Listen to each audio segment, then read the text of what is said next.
Hi everyone, welcome back to the channel, and in this one we're taking a look at the Maruyama or VFC SPC-9. This is the Gauntlet. Red lights blink, hit him or miss, no A-zone love on a run like this. Split times tallied, every move gets scanned. When the shot clock stops, we see where you stand. The Gauntlet.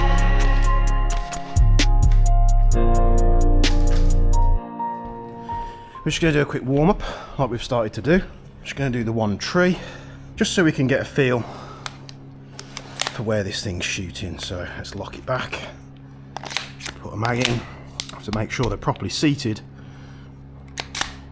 Slightly weak spring on this one as well, but let's see where it's shooting. Let's use a torch as well.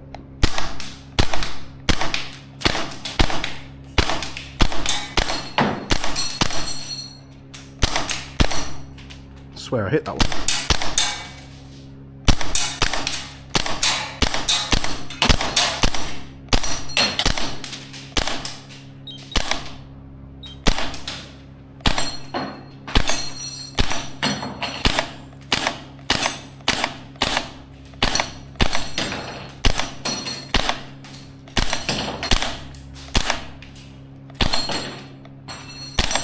Cleared it on one mag. Very much more predictable than the ISO. A little bit of overhop. 3 rounds left. So we cleared it in 42 rounds. Let's just have a quick blast of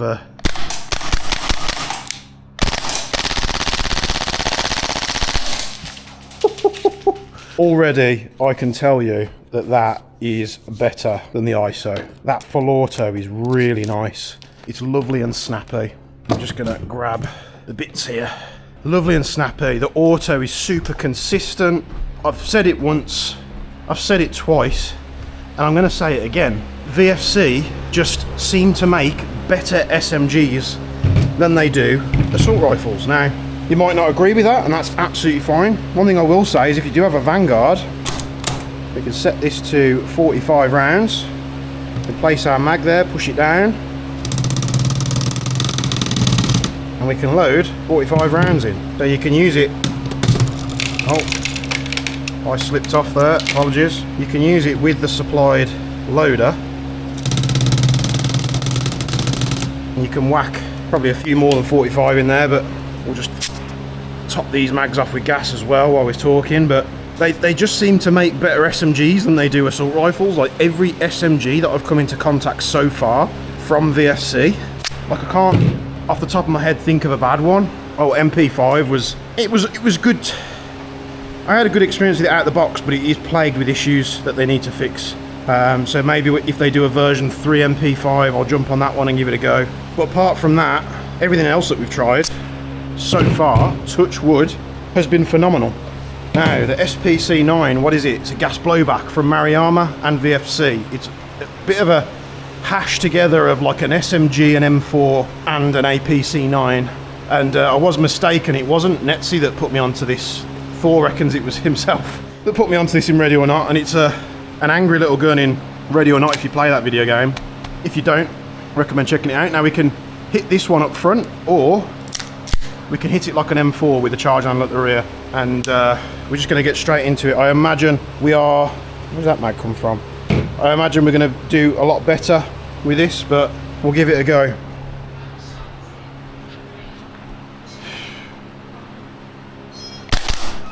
It's snappier. It's lighter, so my aim's a little bit off.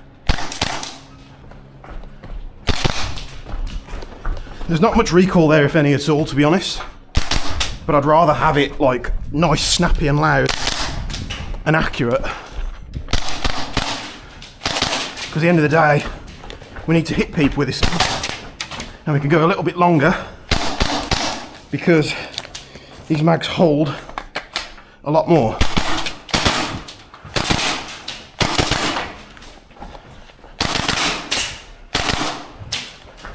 It's so lightweight and agile.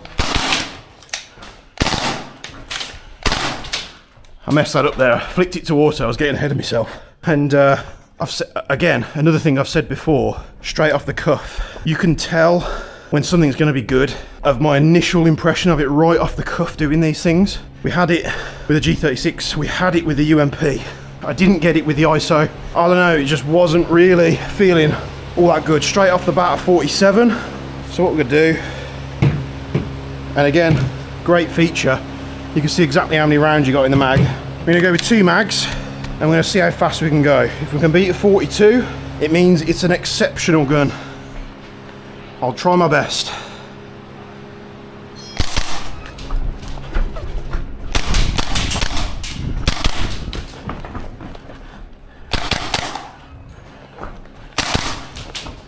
Let's get in here nice and quick. Trigger's nice. Not as nice as that version 3 M4.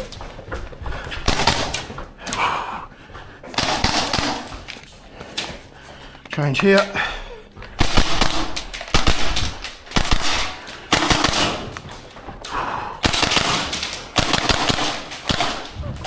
Trying to go a bit too quick. Oh, look at accuracy at the end of it as well. This thing's nice. I like it. This fills me with a massive amount of hope that if they get that into their new MP9, oh, it's going to be good. It's going to be glorious. Surprise target.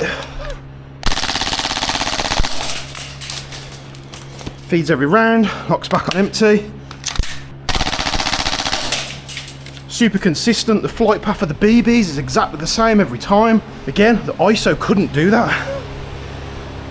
41. That is an exceptional time for a gun. Not only have I never shot before, but I'm also not really familiar with it. It is exceptional. Absolutely exceptional. Super consistent and accurate. Let's try and get that one all the way down there. Oh man, this is a monster. We've got the stock all the way out. We could of course fold this in, have it even smaller. We know we're empty because we can't see BBs in the front track.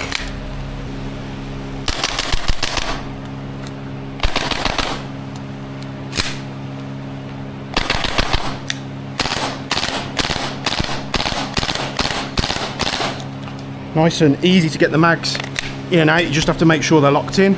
3 methods of dropping the bolt. Left hand bolt release, up here, at the back here, right hand bolt release. A quick trigger pull on auto gives you 2 rounds.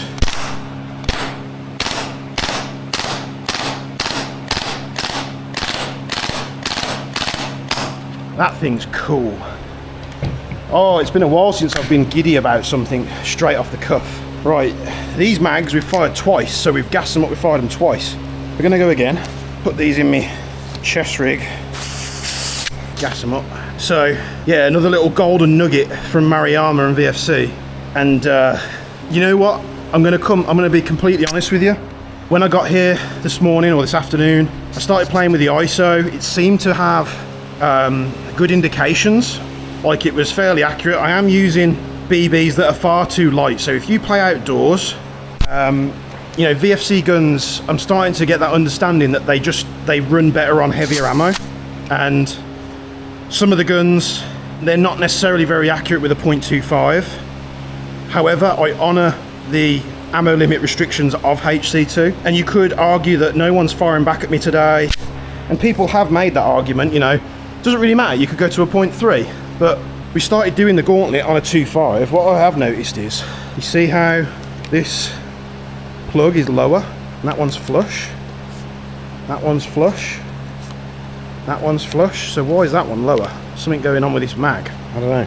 But we started using the .25 when we first started doing these Gauntlet tests, and again, it's a great training tool, because even if I have my guns like my MCX, and this is a good comparison really, my MCX Spear from Toxicant, we've hopped up to a .48 at 1 joule up to 80 meters. The gun is phenomenal when you put some upgrades in it. And most outdoor game days, I'd run a .3, a .4 if the field allows it, at 1 joule. However, if I come to HC2 with it, if I use a .25, the gun fires fine. It has no trouble with it. It's still just as accurate. We're not shooting out to as longer distances. I've just lost the rubber seals, just popped out of that mag, which sucks, but it's still okay. So the gun still performs great on a 2.5, and you think these would be the same, but from what I can tell so far, it's not really the case. Now, the point I was getting at is, I'm running 2.5s, you say, well, you should be running heavier. Yes, you probably should, outside of a CQB environment. But if this SPC is running like it is on a 2.5, yeah? I practice with it, I run it in the Gauntlet. If I decide to come to a game day with any replica that I've featured in the Gauntlet series, then I'm already prepared and training with a 2.5, because I'm coming in here and on a game day I have to use a 2.5. So it's a long-winded explanation, I know, but I'm just letting people know. So the standard loader that comes with the Vanguard can load these mags. You just place it in the pistol one, hold down tightly, because they do like to jump off on this adapter. I might get lower here so you can see it. So I just push down hard. And the only reason you're pushing down hard is, again, so the mag doesn't shoot off like it did before, because I wasn't paying attention. That one hit the pressure limit, we'll leave it there. I did change the angle of it, so that one wasn't quite 45, but let's load one last mag up. We could probably make an adapter that fits better, but I don't know. So we've gassed all these up, we've ammoed them up. This is where a gas blowback should struggle, because we're regassing it. You got the cool down, the mags are going to get cooler. We do have plastic shells on these. What I find is gas blowbacks that have plastic shells tend to do a little bit better in terms of cool down than others that don't have it. But we're not worried about the time. We're just going to have some fun, so.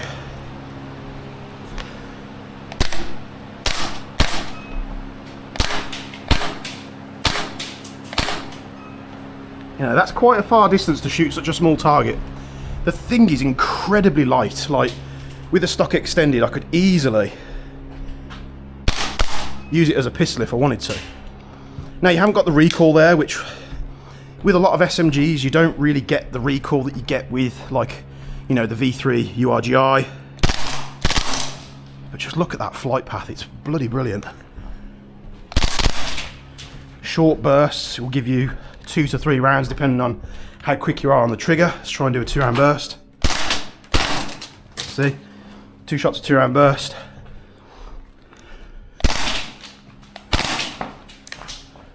The selector is, again, nice and easy to get up onto.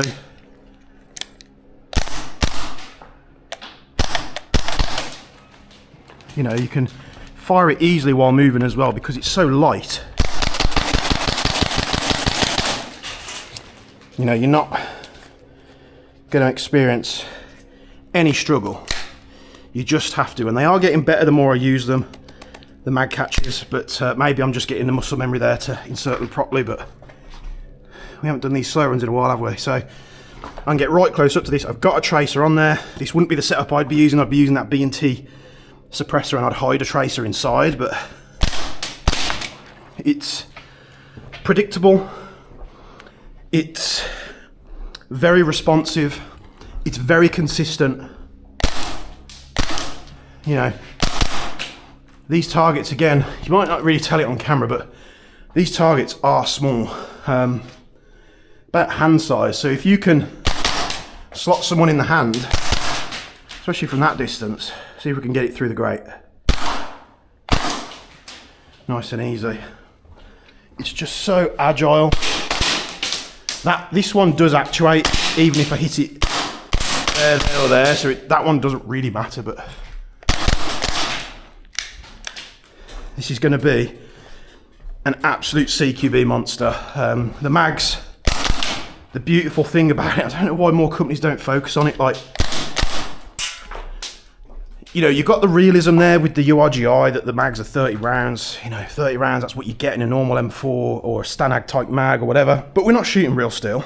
We're not in a war zone. We're shooting BBs at people. We're not as accurate as we all like to believe. So having that extra 15 rounds is a godsend.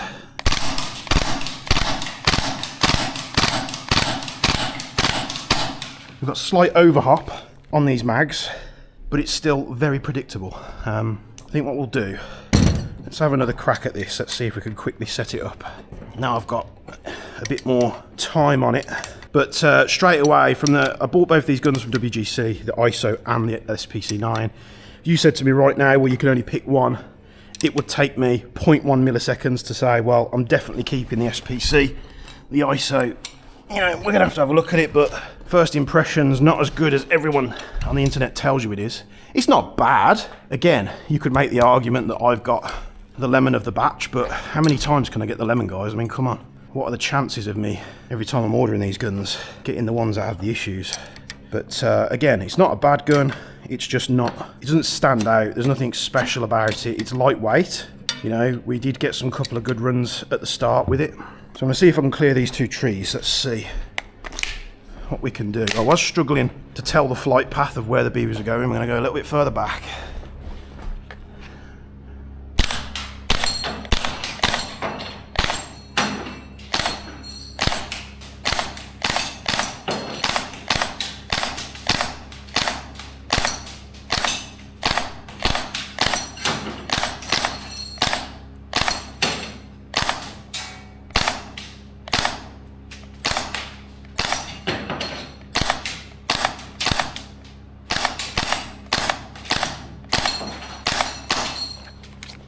If I was running a zeroed sight, I'd probably be doing a lot better.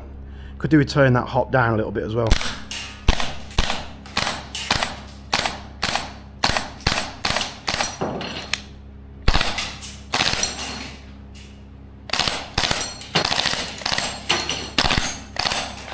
This Maggie is playing up a little bit. I might not have gassed this one.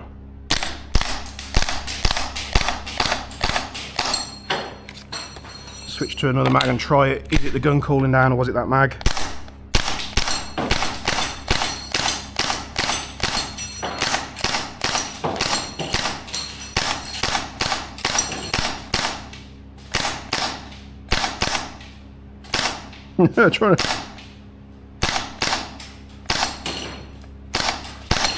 Trying to time it, but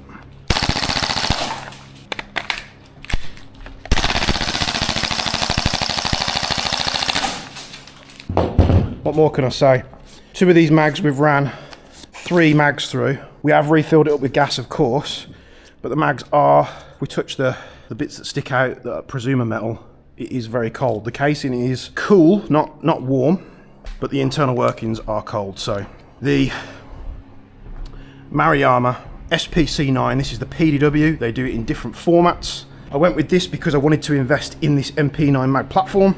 You can also get it that takes a Glock mag, which if you've got a bunch of VFC extended 50 round Glock mags, that might be the better option. You can get it in the Glock mag style, which is the SD version, which comes with a B&T suppressor, so that might be the one to go for if you want to use your Glock mags. I just think the MP9 mags, they just look a lot better. It feels more like an SMG compared to just running a Glock mag in everything these days. But honestly, from me, everybody, this SPC-9 really does get a standing ovation. And I'm gonna invest in this platform. I'm gonna chuck a load of bits and pieces at this, and this has an aluminium barrel and the standard hot rubber that you get in most VFCs, and it performs well. So what is going on with the M4 or the assault rifle platforms, I don't know. Thanks very much for watching. I hope you liked it. Let me know what you think down in the comments below. Like the video, subscribe to the channel if you think I've done a good job. Check out the link in the description. It will take you to the Jaeger Precision Discord, where you can get involved with the Jaeger Precision community. And as always, from me and the guys at HC2 here, thanks very much for watching, and I'll be seeing you in the next one.